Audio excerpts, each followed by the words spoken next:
دوسرے لفظوں میں خاتم الاسفیاء کے معنوں میں کے لفظوں کے ساتھ استعمال ہوئی، اور یہ حدیث شیعہ فرقوں کی کتب میں بھی موجود اور سنی فرقوں کی کتب میں بھی موجود، اسی لیے حضرت علی رضی اللہ تعالیٰ عنہ کو خاتم الاولیاء کا لقب دیا جاتا ہے۔ آپ نے اپنے خاتم النبیین کے ساتھ جوڑ کر بیان فرمایا ہے۔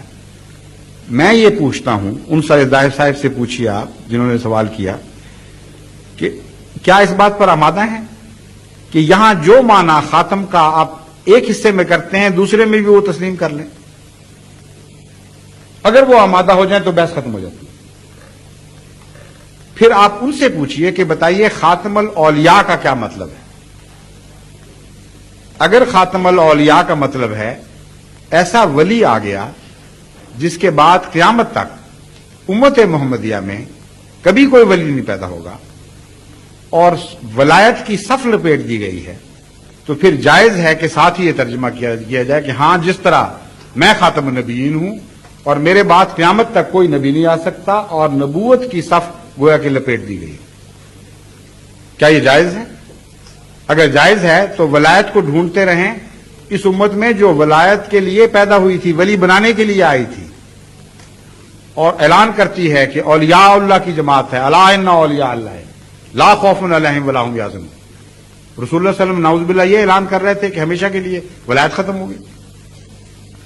پھر آگے سنیے، حضرت عائشہ صدیقہ رضی اللہ تعالی عنہا نے ایک کہنے والے کو یہ حدیث پڑھتے ہوئے سنا، یہ حدیث سناتے ہوئے بازار میں اعلان کرتے ہوئے سنا کہ انا لا نبی آبادی، رسول اکرم صلی اللہ علیہ وسلم نے فرمایا ہے کہ میرے بعد کسی قسم کا کوئی نبی نہیں۔ یہ حدیث آپ نے کسی کو پڑھتے ہوئے سنا، آپ نے اسے بلایا، فرمایا قولوا انہ خاتم الانبیاء ولا تقولوا لا نبی بعدہ، یہ تو کہو کہ حضرت محمد مصطفیٰ صلی اللہ علیہ وآلہ وسلم خاتم الانبیاء ہیں، مگر یہ نہ کہو کہ آپ کے بعد کوئی نبی نہیں۔ اب حیرت کی بات ہے کہ اولین دور میں وہ معزز ترین خاتون جن سے امت محمدیہ کے علماء کہتے ہیں کہ ہم نے آدھا دین سیکھا، جو رسول اللہ صلی اللہ علیہ وسلم کے ہاں پرورش پائیں، آپ کی تربیت کے نیچے بڑی آگے اور آپ سے دین سیکھ کر دوسروں کو سکھانے والی تھی، انہوں نے کیا محسوس کیا؟ خطرہ، کوئی فرق محسوس کیا؟ آگے چلیے، اسی دور کے عرب کلام کے محاورے کو دیکھیے، آپ حیران ہو جائیں گے یہ دیکھ کر کہ عرب تو خاتم کا لفظ بے دھڑک استعمال کرتے ہیں اور کسی اور معنی میں کرتے ہیں، زمانی لحاظ سے آخری میں نہیں کرتے۔ چنانچہ کہتے ہیں متنبی خاتم الشعراء تھا، کہتے ہیں ابو علی سینا خاتم الاطباء تھا، اور کوئی خاتم الحکماء بن گیا، کوئی اطباء بن گیا، کوئی خاتم الاولیاء ہو گیا۔ خاتم کا لفظ تو پھیلا پڑا ہے عرب استعمال میں۔ کیا یہ مطلب ہے کہ ابو علی سینا کے بعد کبھی کوئی طبیب پیدا نہیں ہوگا؟ کیا یہ مطلب ہے کہ متنبی کے بعد کوئی شاعر پیدا نہیں ہوگا؟ اگر تقویٰ سے کام لینا ہے، سمجھنے کی کوشش کرنی ہے تو تلاش تو کریں کیا مطلب ہے۔ مطلب یہ ہے کہ جب کوئی کسی کو یہ کمپلیمنٹ دینا چاہے، یہ اعلان کرنا چاہے کہ میں تجھ سے افضل کسی کو نہیں سمجھتا، تجھ سے بالا کسی کو نہیں سمجھتا، تو آخری لفظ ہے اس میں، لاسٹ ورڈ ہے، تو اس وقت عرب خاتم کا لفظ استعمال کرتا ہے۔ انسان کے استعمال میں تو غلطی ہو سکتی ہے، متنبی کے بعد بھی اس سے بہتر آ سکتے تھے، لیکن متنبی کو خاتم کہنے والے نے، متنبی کو خاتم کہنے والے نے انہی معنوں میں خاتم کہا کہ میرے نزدیک تیرا مقام شعراء میں سب سے افضل ہے، اور ابو علی سینا کو اطباء میں خاتم کہنے والے نے یہی مراد لی کہ اس کا مقام سب سے افضل ہے۔ انسان جیسا کہ میں نے بیان کیا، نہ عالم الغیب، نہ اس کو ذاتی طور پر دل میں ڈوبنے کی طاقت، اس کو کیا پتا کہ کیسا ہے، مگر اللہ جب گواہی دیتا ہے، اور اللہ نے ایک بار گواہی دی ہے خاتم کی۔ سارے مذاہب کی کتابیں اٹھا لیں، آج تک خدا نے کسی نبی کے متعلق لفظ خاتم استعمال نہیں کیا سوائے ہمارے آقا و مولا حضرت اقدس مولانا حضرت محمد مصطفیٰ صلی اللہ علیہ وسلم کے متعلق۔ فرمایا وخاتم النبیین ما کان محمد ابا احد من رجالکم ولکن رسول اللہ وخاتم النبیین۔ بس خدا نے فرمایا جو عالم الغیب ہے، جس نے نبوت بھیجی کہ کائنات میں جہاں جہاں بھی جتنے بھی نبی آئے ہیں سب سے افضل سب سے اعلیٰ حضرت اقدس محمد مصطفیٰ صلی اللہ علیہ وسلم۔ پھر عربوں کو اس بات پر بھی غور کرنا چاہیے کہ خاتم النبیین فرمایا ہے، خاتم النبوت تو نہیں فرمایا۔ خاتم النبیین، خاتم الشعراء، یہ اسم کی طرف مضاف ہو رہا ہے اور اسم مصدر کی طرف مضاف نہیں ہو رہا۔ کیا مطلب ہے؟ مطلب یہ ہے کہ جتنے بھی اس گروہ کے وجود ہیں ان گروہوں میں خاتم ہے۔ اب خاتم ہے کیا، اس کو جب آپ سمجھیں تو معاملہ اور بھی کھل جائے گا۔ خاتم انگوٹھی کو نہیں صرف کہتے بلکہ ایسی انگوٹھی کو کہتے ہیں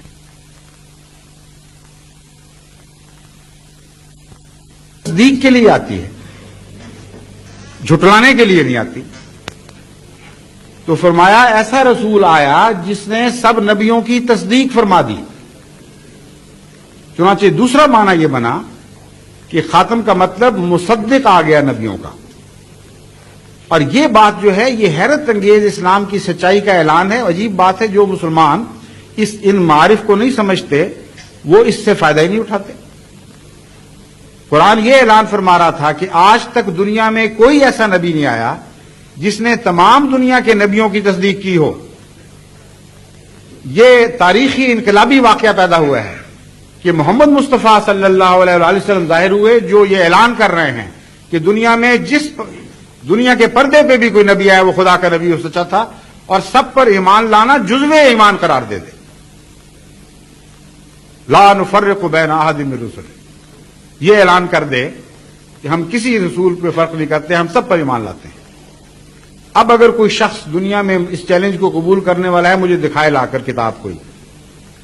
ساری دنیا کے الہی صحیفوں میں قرآن کریم کے سوا کسی نے اپنے رسول کو نہ خاتم کہا اور نہ کسی دنیا کے رسول نے کسی بھی مذہب میں تمام دنیا کے رسولوں کی تائید کی اور ان پر ایمان لانا ضروری قرار دیا۔ یہ وہ عظیم الشان واقعہ ہے جو خاتمیت کے ذریعے انقلابی واقعہ رونما ہوا، اس کی طرف توجہ ہی ہٹا دی ہے آخری کہہ کے۔ زمانے کے لحاظ سے آخری میں فضیلت کیا ہے؟ یہ تو اتفاقی حادثہ ہوتا ہے۔ اگر آخری ہیں تو کن معنوں میں؟ عرب اگر آخری کے معنی استعمال کرتے بھی ہیں تو شان کے معنوں میں، اور شان کے معنوں میں آخری تب ہو سکتے ہیں جب آپ کے دین آخری ہو، آپ کا مرتبہ آخری ہو، آپ کا کلام ان معنوں میں آخری ہو کہ کوئی شخص اس کو تبدیل نہ کر سکے، کوئی اس کی مخالفت نہ کر سکے، اور قیامت تک ایک غیر مبدل کلام آپ کو دیا جائے اور آپ کا خود کلام ایسا ہو کہ قرآن کریم کی روح سے اس کا ماننا ضروری ہو قیامت تک کے لیے۔ وَمَن يُطِعِ اللَّهَ وَالرَّسُولَ، یہ شرط لگا دی جائے۔ یہ ہے خاتم کا معنی۔ ایسا آخری رسول آیا جس کے اوپر جو کتاب نازل کی گئی وہ آخری تھی، جس کا اپنا کلام آخری بن گیا، جس پر اطاعت بس ہے، اس کے سوا کسی کی اطاعت فرض نہیں رہی، کسی اور نبی کی، اس کی اطاعت کرو اور جو اس کی اطاعت کرنے والا ہے اس کے ساتھ چلو، وہ تمہارے لیے کافی ہے۔ یہ قرآن کریم نے تشریح کر دی ختم نبوت کی۔ اب اس آیت کو آگے چل کے دیکھیے کہ پھر کہاں تک پہنچاتی ہے یہ نبوت۔ فرمایا من یطع اللہ والرسول، جو شخص بھی اللہ کی اور اس رسول محمد مصطفیٰ کی اطاعت کرے۔ یہ ایسا اعلان ہے جو بعض مسلمان علماء سوچتے نہیں کہ بڑا روحانی انقلاب کا یہ ہے ساتھ، روحانی انقلاب اور ساتھ کا اعلان ہے۔ ایک طرف فرمایا سب نبیوں پر ایمان لاؤ، دوسری طرف فرمایا ہم تمہیں سب دوسرے نبیوں کی غلامی سے آزاد کرتے ہیں۔ ایمان لاؤ لیکن غلامی کے لیے نہیں، غلامی صرف اس رسول کی کافی ہے۔ جو کچھ تم غیروں سے فیض پا سکتے تھے یا پایا ہے وہ سب کچھ تمہیں اس سے بڑھ کر یہاں مل جائے گا۔ یہ اعلان ہوا ہے خاتمیت میں اصل۔ اس کی تشریح قرآن سے سنیے۔ فرماتا ہے من یطع اللہ والرسول، جو شخص اللہ اور اس رسول محمد مصطفیٰ کی اطاعت کرے گا فَأُولَٰئِكَ مَعَ الَّذِينَ أَنْعَمَ اللَّهُ عَلَيْهِمْ، یہ حصر کا صیغہ ہے. اب صرف یہی لوگ ہوں گے جو انعام پانے والے گروہ کے ساتھ ہوں گے. اس کے سوا انعام پانے والے گروہ کے ساتھ اور کوئی نہیں ہوگا. جب ہم یہ آیت پیش کرتے ہیں تو ہمارے مخالف علماء کہتے ہیں دیکھا نا، ماں کا لفظ خدا نے بولا ہے، ساتھ ہوں گے. گویا کہ انعام پانے والے تو نہیں ہوں گے، پانے والوں کے ساتھ ہوں گے. ہم کہتے ہیں خدا کا خوف کرو. اتنا بڑا عظیم الشان اعلان کہ سب نبیوں سے افضل ایسا آیا جس نے باقیوں کی غلامی سے آزاد کر دیا. اس سے پہلے نبیوں کے ماننے والے تو انعام پانے والوں میں سے ہوتے تھے، اور یہ ساتھ ہوں گے. اس سے بڑا ظلم اور کیا ہو سکتا ہے؟ مگر ہم کہتے ہیں آگے تو چلو کیا لکھا ہے، آگے ماں نہیں دہرایا. ساتھ ہوں گے کا مطلب من بیانیہ کے ذریعے ظاہر فرمایا من النبیین والصدیقین والشہداء والصالحین وحسن اولئک رفیقا. ساتھ ہوں گے کا کیا مطلب ہے؟ نبیوں میں سے ہوں گے، صدیقوں میں سے ہوں گے، شہداء میں سے ہوں گے، اور صالحین میں سے ہوں گے. اور یہی لوگ ہیں جو بہترین رفیق ہیں. ہمارے مخالف علماء پھر بچنے کی کوشش کرتے ہیں، کہتے ہیں نہیں، بہترین رفیق پرانے تھے. اتنا ظلم ہے قرآن کریم پر اور رسول اللہ صلی اللہ علیہ وسلم کی امت پر کہ اندھیر ہے کہ ایمان لا کر اور سب سے افضل مان کر یہاں رفیق سے مراد پرانے رفیق کیوں لے رہے ہیں؟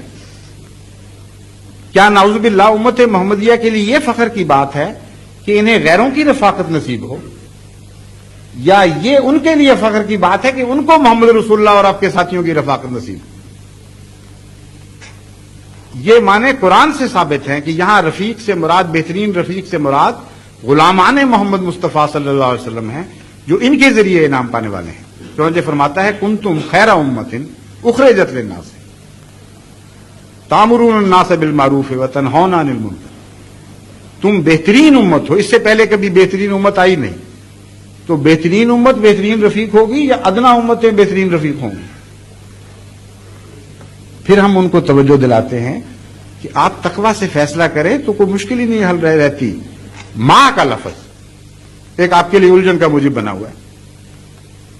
باقی عربی لغات کو چھوڑ دیجئے، قرآن سے میں ماں کا لفظ دکھاتا ہوں. اب بتائیے کہ کیا مطلب ہے اس کا؟ من ہے یا ساتھ ہے؟ مال غیر مراد ہے یا بیچ میں سے مراد ہے؟ امر واقعہ یہ ہے کہ تعریف کے مقام پر ماں کا لفظ من کے معنی دیتا ہے، اور جب ہم جنس ہوں اور تعریف کا موقع ہو تو لازماً من کے معنی دیتا ہے، ورنہ غیر کے معنی دیتا ہے. چنانچہ قرآن کریم فرماتا ہے کونوا مع الصادقین، اے مسلمانوں صادقوں کے ساتھ ہو جاؤ یا صادقوں میں سے ہو جاؤ. کیا معنی ہوگا؟ کونوا مع الصادقین لازماً من کا معنی ہے. پھر دعا سکھاتا ہے ربنا ولا توفنا، ربنا وتوفنا مع الابرار، توفنا مع الابرار. اے خدا ہماری جان قبض کر نیکوں کے ساتھ، یعنی جب نیک مر رہے ہوں تو ہمیں بھی مار دے، یا ایسی حالت میں کہ ہم نیکوں میں شمار ہو رہے ہیں. تو قرآن کا محاورہ تو اتنا کھولتا چلا جاتا ہے اس مضمون کو کہ کسی متقی کے لیے کوئی گنجائش رہتی ہی نہیں باقی. یہاں مدح کے مقام پر ما استعمال ہو رہا ہے، ایسے واقعہ کی جزا کے طور پر استعمال ہو رہا ہے جو اس سے پہلے رسول اللہ صلی اللہ علیہ وسلم کی بعثت سے پہلے کبھی رونما نہیں ہوا تھا. یعنی ایسا رسول آ گیا جس نے دوسرے رسولوں کی اطاعت سے آزاد کر دیا. اس لیے نہیں کہ انعام کم کیے، قرآن فرماتا ہے اس لیے کہ سارے انعام اکٹھے کر دیے، اپنے در سے وہ انعام جاری کیے جو دوسروں کے دروں سے ڈھونڈنے پڑتے تھے. ان کو خوشخبری دے رہے فاولئک مع الذین، دیٹ از، اس کا مطلب یہ ہے اولئک من النبیین. شک کو دور کرنے کے لیے ساتھ فرما دیا من النبیین والصدیقین والشہداء والصالحین. تو خاتم کی تشریح آپ قرآن سے کیجئے، خاتم کی تشریح حضرت محمد مصطفیٰ صلی اللہ علیہ وآلہ وسلم کے ارشاد سے کیجئے، خاتم کی تشریح عربوں کے استعمال سے اور صحابہ کے استعمال سے کیجئے. مضمون کھلتا چلا جاتا ہے. یہ خاتم کا معنی بہترین، سب سے اعلیٰ، سب سے زیادہ فیض رساں، فیض کو بند کرنے والا نہیں بلکہ فیض کو جاری کرنے والا ہے. دوسروں کا خاتم ہے، اپنا خاتم نہیں. یہ غور نہیں کرتے لوگ. قاتل اگر اس خاتم کو اس میں فائل کے طور پر لیں تو خاتم بھی پڑھتے ہیں، اس لیے لوگ ختم کا معنی نکالتے ہیں. تو قاتل اپنی خودکشی تو نہیں کیا کرتا، قاتل غیروں کا قتل کرتا ہے. تو ان معنوں میں یہ مضمون سورہ نساء کی اس آیت کے ساتھ بالکل مطابقت کھاتا ہے کہ تمام دیگر انبیاء کا فیض ختم کر دیا اور اپنا فیض جاری فرمایا، ختم نہیں کیا. عرب تو ایسی باتیں نہیں کرتے، زیادہ بہتر عرب یہ جو سمجھتے ہیں، لیکن ہمارے پاکستانی علماء بعض یہ مثالیں دیتے ہیں. کہتے ہیں ختم کا مطلب مک گیا، مکا چھڈیا، یعنی بالکل ختم ہی کر کے رکھ دیا، کچھ نہیں چھوڑا باقی. اور تم کہتے ہو یہ آ گیا، مرزا صاحب آ گئے، یہ کس طرح بچ گیا اس کیمے میں سے جو رسول اللہ صلی اللہ علیہ وسلم نے کر دیا اور ختم کر کے چھوڑ دیا. ایسی مذہق خیز باتیں دین کی طرف منسوب کرتے ہیں، تعجب ہوتا ہے. ایک دفعہ ایک مولوی صاحب میرے پاس ایسے تشریف لائے، میں نے کہا بہت اچھا آپ کر لیں مانے، میں ثابت کرتا ہوں کہ اس ختم پر بھی آپ ایمان نہیں لاتے، میں ایمان لاتا ہوں. کہتے کس طرح؟ میں نے کہا ختم کس طرح کیا؟ نبیوں کو مار دیا جان سے یا فیض ختم کیا؟ چکر میں پڑ گئے. میں نے کہا میں بتاتا ہوں. جان سے مار دیا اگر آپ کہتے ہیں تو آپ کے عقیدے کے مطابق، میرے عقیدے کے مطابق نہیں. سارے نبی مر چکے تھے سوائے عیسیٰ علیہ السلام کے. ٹیسٹ کیس تھا. اگر جسمانی طور پر ختم کرنے والے تھے تو عیسیٰ کو کیوں نہ مارا؟ کیا یہ خاتمیت زمین تک محدود تھی؟ حالانکہ خود سارے علماء مانتے ہیں کہ اس خاتمیت کا تعلق، چونکہ آپ عالمین کے لیے رحمت ہیں، اس لیے آپ کی خاتمیت بھی عالم پر حاوی ہے. تو وہاں کیوں نہ پہنچی خاتمیت؟ عیسیٰ کو کیوں نہ جان سے مار دیا؟ ایک عقیدہ آپ نے مان لیا کہ جسمانی خاتم نہیں تھے، میں کہتا ہوں خاتم تھے. میں کہتا ہوں ایک بھی نبی زندہ نہیں تھا اس وقت. ساری کائنات میں نہ زمین پر نہ آسمان پر اس وقت کوئی زندہ نبی موجود نہیں تھا جسم سمیت. میں خاتم مانتا ہوں کہ آپ خاتم مانتے ہیں. پھر میں نے کہا روحانی فیض لے لیجئے. آپ کہتے ہیں امت محمدیہ مر رہی ہوگی، آخری سانس لے رہی ہوگی. اس وقت امام مہدی اکیلے سے اصلاح نہیں ہو سکے گی، ابھی تک کوئی انقلاب برپا نہیں ہوگا. لیکن جب مسیح آسمان سے نازل ہوگا، جس کو قرآن کریم فرماتا ہے رسول الی بنی اسرائیل، وہ ایک چھوٹے سے پرانے زمانے کی قوم، چھوٹی قوم کے لیے تھا، یعنی اسرائیل کی طرف بھیجا گیا تھا. وہ نازل ہوگا اور اس کا فیض ساری امت محمدیہ کو پہنچے گا. فیض کس طرح ختم کیا؟ پھر ایک رسول باقی رہا جس کا فیض پہنچایا اور اس کی غلامی میں دوبارہ داخل کر دیا امت کو. پہلے فرمایا تھا کہ من یطع اللہ والرسول، اب اللہ کے اور اس رسول کے سوا کوئی ضرورت نہیں ہے غلامی کی. پھر رسول گویا کہ نعوذ باللہ من ذالک، اس عقیدے کے مطابق ایک طرف آپ کی خاتمیت فیض کے معنوں میں ختم کی خود مولویوں نے، اور پھر یہ کہا کہ اس آیت کو بھی ختم کر دیا ساتھ، کیونکہ اس کا بھی خاتمیت سے ہی تعلق ہے کہ اب مسیح کی اطاعت کے بغیر چارہ نہیں رہے گا. اور تمام مسلمان علماء یقین رکھتے ہیں، آج پوچھ کے دیکھ لیجئے، ان کا ایمان کا جز بن گیا ہے کہ جب مسیح نازل ہوگا اس پر ایمان لانا ضروری ہوگا اور اس کی اطاعت کرنا ضروری ہوگا. کچھ بھی نہیں چھوڑا، نہ قرآن کا مضمون باقی رہنے دیا، نہ کوئی اور عقل کا مضمون باقی رہنے دیا. ہر مضمون کو تو یہ صاف کر گئے ہیں، اور الزام ہم پر ہے جو سب سے زیادہ عاشق محمد مصطفیٰ صلی اللہ علیہ وسلم ہے، ہر معنوں میں خاتم ماننے والے کہ تم خاتم نہیں مانتے.